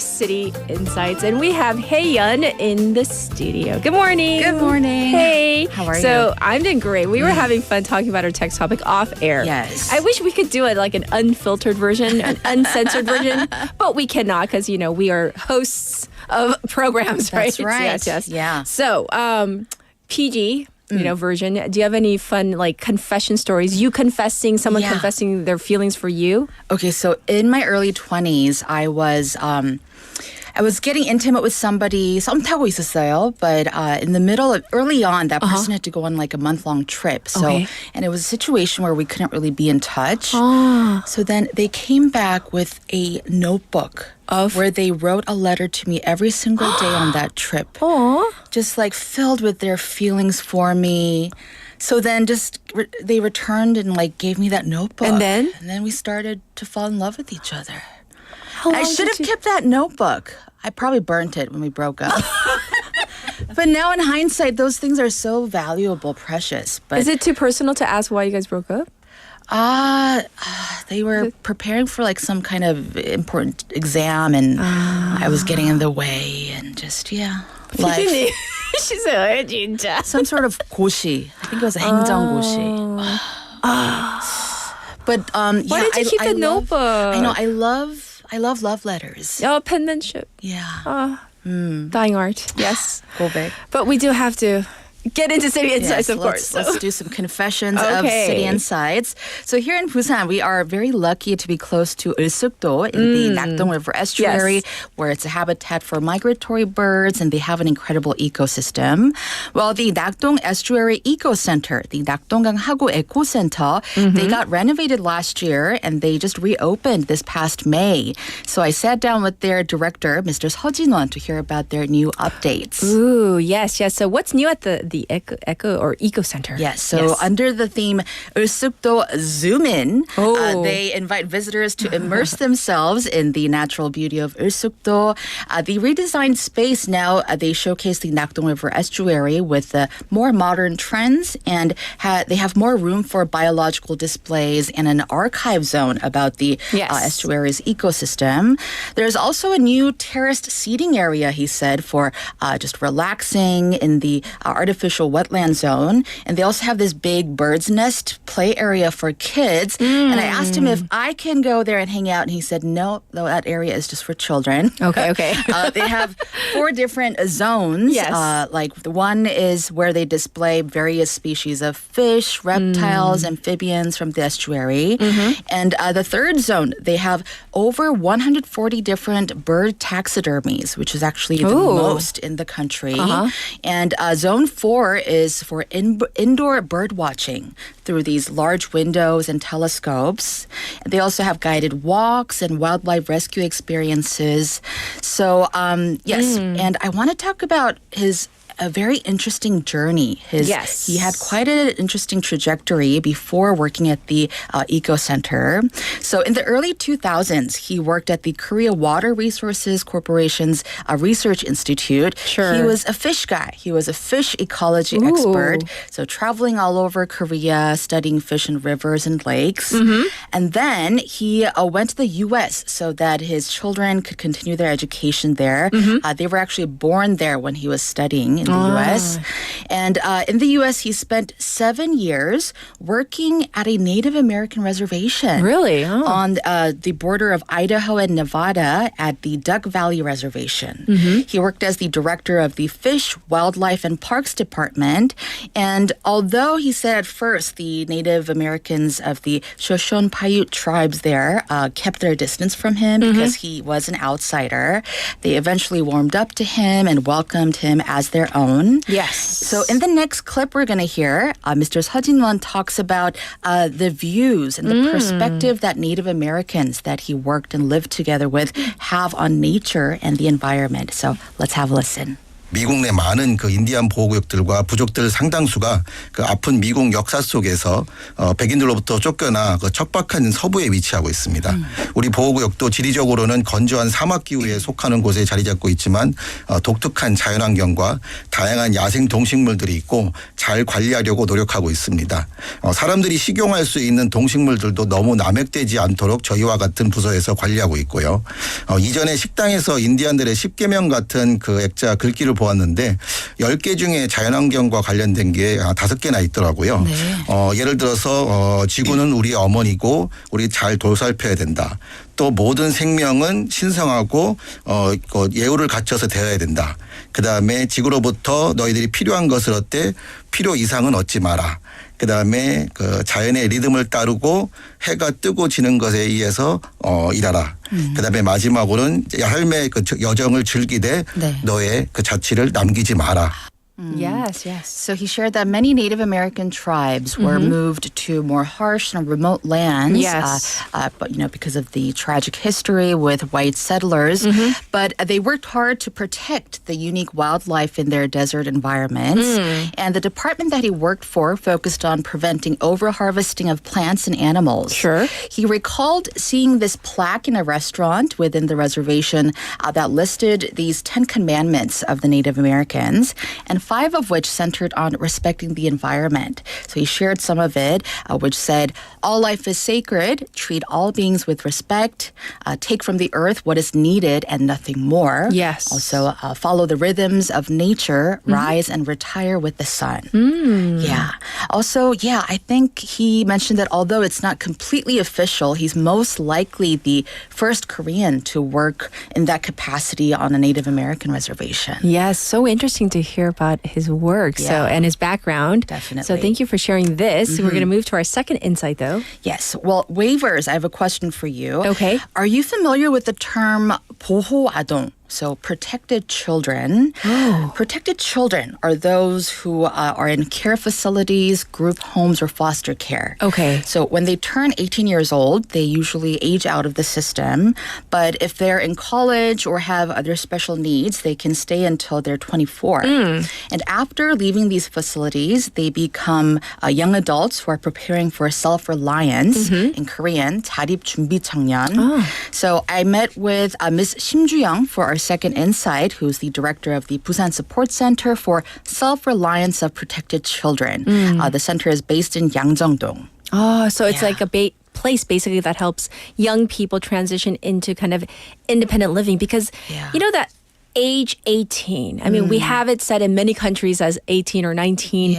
It's kind of like very a transitional age though. I mean, you're an adult, but you're still so young. So true. Yes. So even Ms. Sim Jung mentioned that turning 18 and then suddenly faced with financial, emotional independence, it's so overwhelming. Yes. Actually, here in Busan, you receive a 10 million won stipend and a monthly allowance of 500,000 won, plus up to 400,000 won for extra support for living, education, and medical costs. Yes. If you are in this population.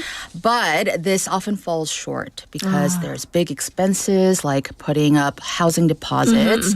And she says many young adults face financial difficulties and even fall victim to scams when they leave the care facility. So to address this, there's been a push to extend the care until they're 24 years old instead of 18. So a new system now allows people who are struggling to return to the facility for any additional support until they reach that age. Oh, I'm so glad that they have something like that because once again, it's kind of like that in-between age, I think. Definitely. From, teenager to adulthood, it's difficult. In a way, that's that period where you need a bit more attention from I agree. Yeah. So good that they have that. So how many young people in Busan fall into this category? So there are about 1,200 protected children in Busan and a bit over 1,000 young adults who are preparing for independence. They can receive government and center support for up to 5 years after leaving the protection, but all of that stops once those 5 years are up. I see. Yes. So what about this clip? So she's going to tell us about the kind of support and services that they provide at the support center. Okay. Let's take a listen. 네, 저희 센터에서는 보아동을 대상으로 해서 자립교육, 자립체험, 자립생활에 대한 사업을 진행하고 있고 자립준비 청년에게는 자립을 위한 다양한 서비스를 지원하고 있습니다. 의료비, 생활비, 교육훈련비, 그리고 상담비, 주거비 등을 지원하고 있으며 복합적인 문제 상황에 놓여져 있는 자립준비 청년들은 월 1회 이상 상담을 진행하고 있고 23년부터는 자립정착금을 수령하기 전에 금융사기나 피해 등을 예방하고 돈을 어떻게 관리하고 사용해야 하는지에 대한 금융교육을 실시하고 있고 진로 취업을 위해서 컨설팅도 실시하고 있습니다.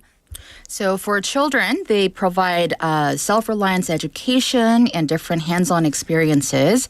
And young adults can receive support for medical bills, living costs, also counseling with annual check-ins and monthly counseling. Starting last year, they added financial education to help prevent falling victim to scams. And they're also teaching money management along with job consulting services. And yes, so a lot of mentorship programs too that go along with this. Yes. Yeah. So the whole idea of becoming an adult and having like financial independence, that's what kind of comes to mind for many people like in the beginning. But there is so much more to that than one needs, right? Yeah, especially a lot of emotional support. Ms. Shim Ju-young has been a social worker for 26 years. And everyone who works at the center is a social worker. So yeah, I just want to give a shout out to all of the hardworking social workers out there who are really trying to fill the gaps and help these young people, become independent and thrive in their lives. Yes. Well, thank you so much for bringing us these really different but very interesting insights for our waivers. Yes. And we, of course, look forward to next week as well. So thank you, Haeyeon. All right, bye-bye. All right. So, oh goodness, we had such a discussion in our chat room on the NoTube about this topic, about your confessions, giving receiving end. So thank you for tuning in and chiming in with all of your personal stories. Here's our final song for everyone today. How about this one? Single Ladies by Beyonce. So have a good one. Bye, everybody. All the single ladies, all the single ladies, all the single ladies, all the single ladies, all the single ladies. Now put your hands up in the club. You just broke up. I'm doing my own little thing. You decided to dip, and now you want a trip. Cause another brother noticed me. I'm up on him, he up on me. Don't pay him any attention. Just crying my tears, getting 3 good years. You can't be mad at me. Cause if you like it, then you should've put a ring on it. If you like it, then you should've put a ring on it. Don't be mad when you see that he want it. If you like it, then you should've put a ring on it. Oh, oh, oh, oh, oh, oh, oh, oh, oh,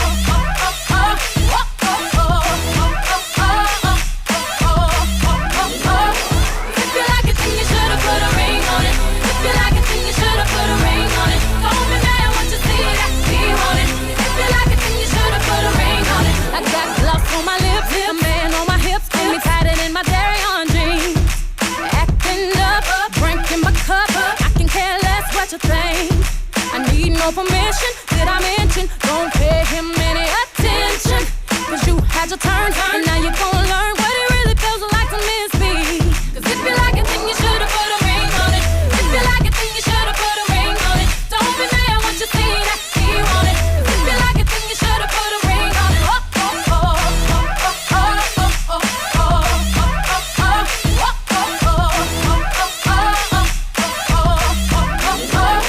If you like it, then you should've put a ring on it. If you like it, then you should've put a ring on it. Don't be mad when you see that he want it. If you like it, then you should've put a ring on it.